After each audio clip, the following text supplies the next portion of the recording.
Ishe taungana muno mumba yenyu, uyaiwo svatapinda Ishe mberi kwenyu, iyo mwoyo yedu yokurwarerai, nayo mweya yedu Ishe yokutarirai. Kurukuro dzenyu Baba ngatidzinzwe, razarurwa dama renyu nemiti kunzwei. Tinatswewo Ishe, isu vanhu venyu, kana tafa tipinzweho mune denga renyu. Amen.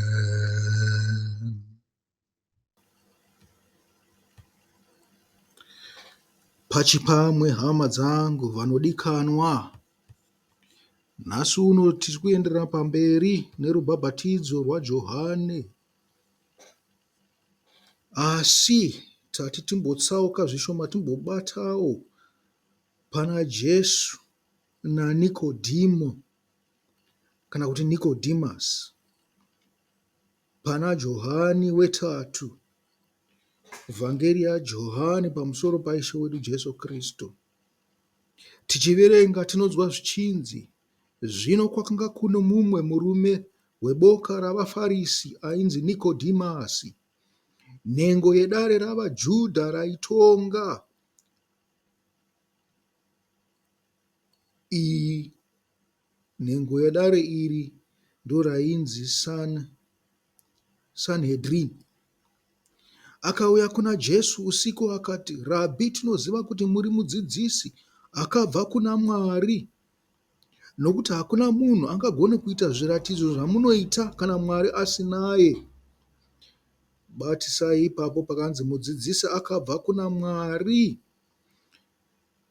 Verse 3. Jesu akapindura akati, ndinokuudza chokwadi, hakuna munhu angaona umambo hwaMwari kana asina kuberekwa patsva. Pavhesi 3 tobata mashoko mairi, ndinokuudza chokwadi, nepanoti asina kuberekwa patsva. Tingawedzerewo tichiti umambo hwaMwari.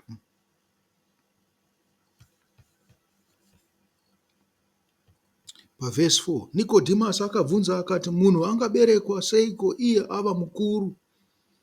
Zvirokwazvo haangagone kupinda mudumbu raamai vake kechipiri kuti aberekwe patsva. Munhu wenyama ari kutaurwa naNikodhimo, munhu wenyama nei? Neropa. Jesu akapindura akati pavhesi 5, ndinokuudza chokwadi, hakuna munhu angapinda muumambo hwaMwari kana asina kuberekwa nemvura uye nomweya. Kuberekwa nemvura uye nomweya ndoro dingindira rechirongwa chatinacho nhasi. Verse 6, nyama inobereka nyama, hongu tenzi, asi mweya anobereka mweya. Amen. Haufaniri kushamiswa nezvandareva ndichiti unofanira kuberekwa patsva. Mhepo inovhuvhuta ichienda kwainoda, unonzwa inzwi rayo, asi haugoni kuziva kwainobva kana kwainoenda. Ndizvo zvakaitawo vose vakaberekwa nomweya. Nikodhimasi akati, zvingaitika seiko izvi?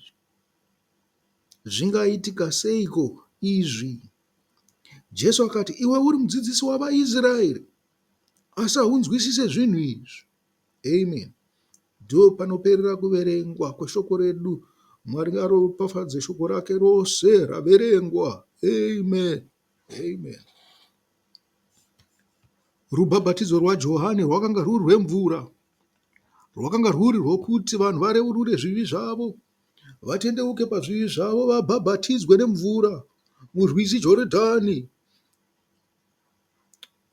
vagotanga kubereka zvipo zvinoenderana nekutendeuka. Muri kupanzwa apa? Asi takati isusu zvakanga zviri nechekuita nemurau. Kana imi makanzwa inzwira kuti murau, munobva mangomhanyira kune 10 commandments. Asi 10 commandments yakanga yakabereka kare kubva pane zvakapuhwa Mozisi pagomo reSinai. Akanga akapuhwa murau wose neumwe murau waakazowedzera waibva kumadzibaba avo. Muri kupanzwa apa? Asi isusu tiri kutsvaga murau mutsvene. Murau mutsvene ndiwo wakabva kudenga, zvisinei kuti Mozisi akawedzera nepake. Tinoda murau mutsvene unobva kudenga, unopupura nezvedenga. Ndizvo zviri kutaurwa apa naIshe wedu Jesu Kristu. Zvikanzi mhepo inovhuvhuta ichienda kwainoda, unonzwa inzwi rayo. Amen. Unonzwa maungira ayo, asi haugoni kuziva kwainobva kana kwainoenda. Ndizvo zvakaitawo vose vakaberekwa nomweya. Muri kupanzwa? Tinoda zvinhu zvinobva kudenga. Zvikanzi isusu hakuna munhu angapinda muumambo hwokudenga. Inzwi rakakosha. Umambo hwokudenga ndiwo hwatinoda. Umambo hwokudenga hwakapuhwa naIshe wedu Jesu Kristu, achiti hwakafanana netsanga yemastadha. Zvikanzi hwakafanana nechi? Neyeast inoiswa muhupfu kusvika yaita yapararira neyeast yose. Ndiregerere enda kukanganwa manzwi eshona anenge achireva zvinhu izvi. Yeast, mbiriso, hupfu hwakatsetseka, munoti flour here. Ndizvo zvaaireva. Umambo hwekudenga. Umambo hwekudenga hune murau wawo. Pane mirayiro yepasi pano yenyama neropa, asi pane murayiro yedenga yomweya. Ko zvino aigozoti sei tinofanirwa kugezwa nemvura nomweya? Zvikanzi zvinhu izvozvo zviviri zvinobva kudenga. Makanzwa pamusoro pechingwa, akati Jesu ndiye akati ndiye chingwa chakabva kudenga, ndiye shoko. Ndichakupai mavhesi acho kuti zvakabva papi, asi Jesu ndiye anoti ndiye chingwa chazvokwadi chakabva kudenga. Jesu ndiye nzira nezvokwadi.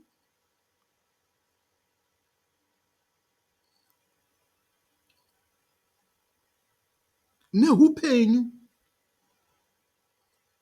Muri kupanzwa kapa? Saka zvino mvura dzaJohani dzakakosha here? Hongu dzakakosha. Nekuti tiri kutaura nyaya yekutendeuka, mavambo ekutanga kutenda. Zvikanzi hapana imwe nguva yakakosha muupenyu hwako hwose hwokutendeuka, upenyu hwako hwose hwechikristu, upenyu hwako hwose hwoumambo hwokudenga senguva yekutendeuka. Johani mubhabhatidzi anga akakosha kupfuura zvinhu zvose, asi aite suka panyama zvichinoenderana nemurau wakanga wapuhwa Mozisi. Kana mabasa ainzi buditsai okutendeuka, makatarisa mabasa iwawo nezvakazopupurwa naJesu zvanga zvakati siyanei. Zvakapupurwa naJesu zvakanga zvakati omei, zvaitinetsa kuti tingagozviita seiko isusu. Asi zvakanga zvakapupurwa naJohani mubhabhatidzi zvakanga zvakati pfavei, nekuti zvakanga zviri pamurayiro. Murayiro wanga wakanaka, hama vadiwa, asi mweya ndiwo unotiita kuti tive vatsvene. Chingwa chakabva kudenga ndiye Jesu Kristu. Chingwa chakabva kudenga ndiye shoko rakabva kudenga. Izvozvo tinozvigamuchira, hatizvigamuchire here? Zvikanzi madzibaba edu akadya mana mugwenga, iwe uchatirakidza chiratidzo chipi? Zvikanzi zvokwadi, hazi Mozisi akakupai chingwa, asi ndini chingwa chakabva kudenga. NdiBaba vangu vari kudenga vanokupai chingwa chazvokwadi. Mapanzwa. Tikaendawo pachirayiro chaishe wedu Jesu Kristu tinonzwa kuti akasuka vanhu tsoka dzake. Anapita vakakumbira kuti vasukwe maoko nemisoro nomuviri wose kuti vange vakachena. Zvikanzi aiwa imi makachena kare. Chamangu ngoda chete Pita kuti ndikuite kuti ndisuke tsoka dzako iwewe. Mugopota muchisukana tsoka pakati penyu navamwe vachauya kwamuri. Muri kupanzwa ka? Jesu anoendera mberi akati imi makanatswa kare. Mvura ndiyo inotinatsa ka? Imi makanatswa kare neshoko randakataura.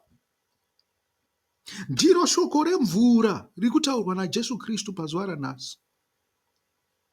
Shoko mweya zvakare. Shoko huprofita.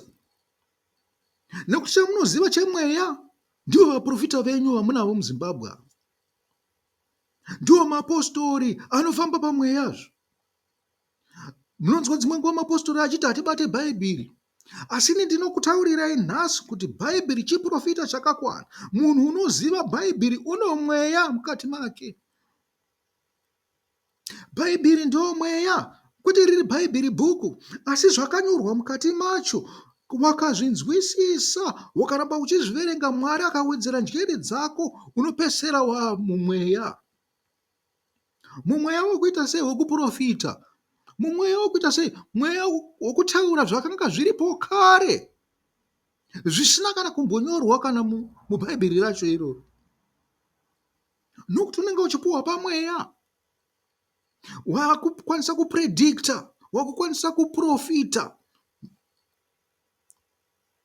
wakukwanisa kuona kuti munhu uyu ari panzira yakaipa, dai adai. Kuti takafamba napa tapinda panzira yakaipa, tingadai tadai. Ndizvo zvinoda Mwari. Mazviona ka? Saka chinotisuka chii? Mvura nomweya. Mvura nomweya zvacho zvinobva kupi? Kudenga. Zviri mushoko raMwari. Nhasi uno hama wadiwa, ndinongotaura chinhu chimwe chete chekuti hatibatirei pashoko raMwari. Musarizvidza. Musati haiwa takamboreverenga, haiwa takamborinzwa. Hamusati marinzwa. Svika iwe musi waunoribata, Mwari agotaura newe kuburikidza nemweya uri mukati meshoko rake. Saka musati matongoponeswa kusvikira maponeswa pai? Pamweya. Maponeswa pai? Nemvura. Hamusati manatswa. Kunatswa kunobva kupi? Takambotaura pamusoro pekunatswa kwakaitwa paSinai. Zvikanzi vakanzi endai munogeza hanzu dzenyu. Mugoita sei? Mugozvishamba miviri yenyu. Mugoita sei rwetatu? Zvikanzi musaite zvebonde. Musaite zvinhu zvinosvibisa. Zvikanzi mukati memazuva 3 muchasangana nani? naMwari. Makazvinatsa kudaro, makazvipa mazuva 3 ekuti munenge makazvinatsa, muchasangana naMwari. Vakapuhwa murayiro yaMwari. Vakapuhwawo naivo vakanga varipo pagomo reSinai, chingwa chakabva kudenga. Kunatswa kuita seiko? Pakanga pane mvura dzekuchenerera, takataura pamusoro pazvo izvi kana makanga makateerera kuchirongwa kana paseries yorubhabhatidzo waJohani Mubhabhatidzi. Kunatswa kwaitwa nemvura dzekuchenerera dzaibva patsiro dzvuku. Zvikanzi kana usati wanatswa, kana usati wasaswa nemvura idzodzo, paipiswa tsiro dzvuku, madota acho ndiwo aitorwa oiswa mumvura ogopota achisaswa pavanhu. Karewo vaprista vakanga vane nzvimbo dzakaita sezvimabhavhu zvikuru zvazvakavakirirwa mukati metemberi, kudzimba dzakanga dziri parutivi kwetemberi dziya. Vaiti kana vapinda mutemberi, vapfuura paye pekunzi vanhuwo zvavo havachakwanisa kupfuura, vaikwanisa kuzopinda mumamigva iwavo ekuti vaizvinatsa, vainozvinyudza, achifamba ari mukati ari pasi pemvura, wonobuda nerumwe rutivi. Zvikanzi wanyudzwa, waitwa sei? Wabhabhatidzwa, kana ndorubhabhatidzo rwacho rwaJohani. Asi angonatswa nemvura idzi kuti akwanise kushanda pabasa. Aiti kana abva ipapo, kana akunotanga basa reatari kana mamwe mabasa ose ekuita nezveatari yaMwari, nezvekushumira kuna Mwari, waitotanga ageza zvakare maoko namakumbo. Ichi chinhu ichiwo chakaitwa kuna vadzidzi vaIshe wedu Jesu Kristu, naKristu pachake paakavasuka makumbo. Saka takunzwisisa kuti Pita paaiti ndisukeiwo nemaoko, aitaura kuti nenewo ndiitewo muprista. Asi Jesu akangoti ndichangokusukai tsoka chete kuti mugova vaprista. Hamuzi vaprista vekubata mukati metemberi, muri vaprista vetsoka, vekuswera muchifamba muchiparidzira vanhu shoko rekuti vauye kuumambo hwokudenga. Hauzi uprista hwongogara makagara patemberi kana kugara makagara musinagoge muchimirira vanhu kuti vauye mugovatorera mari dzavo. Hanzi pindai panzira munoparidzira vanhu shoko. Ini ndakati uprista hwepiramidhi akanga iri upside down, inotangira pana Jesu ichikura ichiwanda ichienda kumusoro kusvikira yazadza denga. Mazvinzwa ka? Uyai tipererei ipapo nhasi, uyai tipererei ipapo nhasi. Asi nemumwe musi ndichazokuudzai pamusoro pemavhesi aya zvakazara. Zvanhasi zvakwana. Mwari akuropafadzei.